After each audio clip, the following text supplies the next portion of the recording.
প্রাকৃতিক সৌন্দর্যের লীলাভূমি আমাদের চিরসবুজের দেশ বাংলাদেশ। এদেশে রয়েছে অসংখ্য দর্শনীয় স্থান। এই সৌন্দর্য উপভোগ করতে ছুটে আসে বিশ্বের বিভিন্ন প্রান্তের মানুষ। তথ্য টিভির আজকের ভিডিওতে আমরা জেনে নেব বাংলাদেশের সেরা 10টি দর্শনীয় স্থান সম্পর্কে। চলুন স্থানগুলো সম্পর্কে জেনে নেওয়া যাক। তালিকার প্রথমেই রয়েছে সেন্ট মার্টিন। বাংলাদেশের সর্বদক্ষিণে বঙ্গোপসাগরের উত্তর পূর্ব অংশে অবস্থিত একটি ছোট্ট প্রবাল দ্বীপ, মাত্র 8 কিলোমিটারের। কক্সবাজার জেলার টেকনাফ হতে প্রায় 9 কিলোমিটার দক্ষিণে ও মায়ানমার উপকূল হতে 8 কিলোমিটার পশ্চিমে নাপ নদীর মোহনায় অবস্থিত। স্থানীয়ভাবে একে নারিকেল জিঞ্জিরাও বলা হয়। কক্সবাজার বাংলাদেশের কক্সবাজার জেলায় অবস্থিত একটি সমুদ্র সৈকত, যার দৈর্ঘ্য 150 কিলোমিটার বা 93 মাইল দীর্ঘ। এই সৈকত পৃথিবীর দীর্ঘতম প্রাকৃতিক সমুদ্র সৈকত। কক্সবাজারে রয়েছে সারি সারি ঝাউবন, বালুর নরম বিছানা ও নীল জলরাশির গর্জন, যা কক্সবাজারকে করেছে দৃষ্টিনন্দন ও আকর্ষণীয়। এই দৃষ্টিনন্দন ও আকর্ষণীয় সৌন্দর্যের কারণে এর সৌন্দর্য উপভোগ করতে ছুটে আসে বিশ্বের বিভিন্ন প্রান্ত থেকে লাখো লাখো মানুষ। সুন্দরবন হল বঙ্গোপসাগরের উপকূলবর্তী অঞ্চলে অবস্থিত একটি প্রশান্ত বনভূমি, যা বিশ্বের প্রাকৃতিক বিস্ময়গুলির অন্যতম। পদ্মা, মেঘনা ও ব্রাহ্মণপুত্র নদীদ্বয়ের অববাহিকায় বদ্বীপ এলাকায় অবস্থিত। 16 ডিসেম্বর 1997 খ্রিস্টাব্দে ইউনেস্কো বিশ্বের ঐতিহ্যবাহী স্থান হিসেবে স্বীকৃতি লাভ করে নেয় সুন্দরবন। 10,000 বর্গ কিলোমিটার জুড়ে গড়ে ওঠা সুন্দরবনে 6,517 বর্গ কিলোমিটার, যা 66% রয়েছে বাংলাদেশে, এবং বাকি 3,483 বর্গ কিলোমিটার অর্থাৎ 34% রয়েছে ভারতের মধ্যে।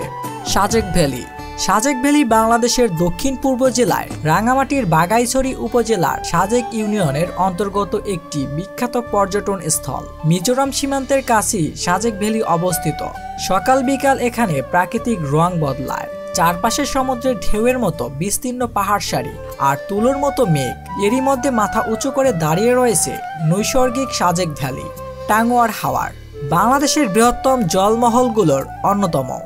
বাংলাদেশের উত্তর পূর্ব প্রান্তে সুনামগঞ্জ জেলার ধর্মপাশা এবং তাহিরপুর উপজেলার জীববৈচিত্র্য সমৃদ্ধ মিঠাপানি এ হাওর বাংলাদেশের দ্বিতীয় রামসার এলাকা।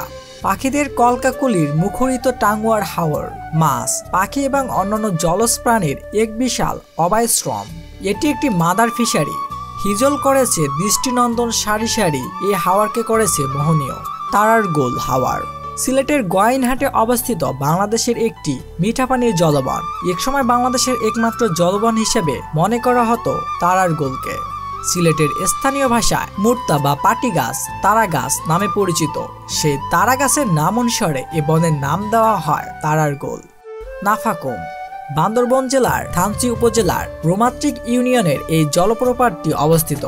বান্দরবন হতে 69 কিলোমিটার দূরে অবস্থিত থানচি সাঙ্গু নদী ধরে রোমাঙ্কির দিকে ধীরে ধীরে উপরে উঠতে হয় নৌকা বেয়ে। রোমাঙ্কি নদীতে এক ধরনের মাছ পাওয়া যায়, যার নাম নাফা মাছ। এ থেকে এই ঝর্ণার নাম দেওয়া হয়েছে নাফাকুম ঝর্ণা। নিজুম দ্বীপ বাংলাদেশের একটি ছোট্ট দ্বীপ। এটি নোয়াখালী জেলার হাতিয়া উপজেলার অন্তর্গত। নিজুম দ্বীপের পূর্ব নাম ছিল চর ওসমান বাউলার চর। কেউ কেউ একে ইসামতি চরও বলতো। এ চরে প্রচুর ইসা মাছ পাওয়া যেত বলে একে ইসামতি চর বলা হতো।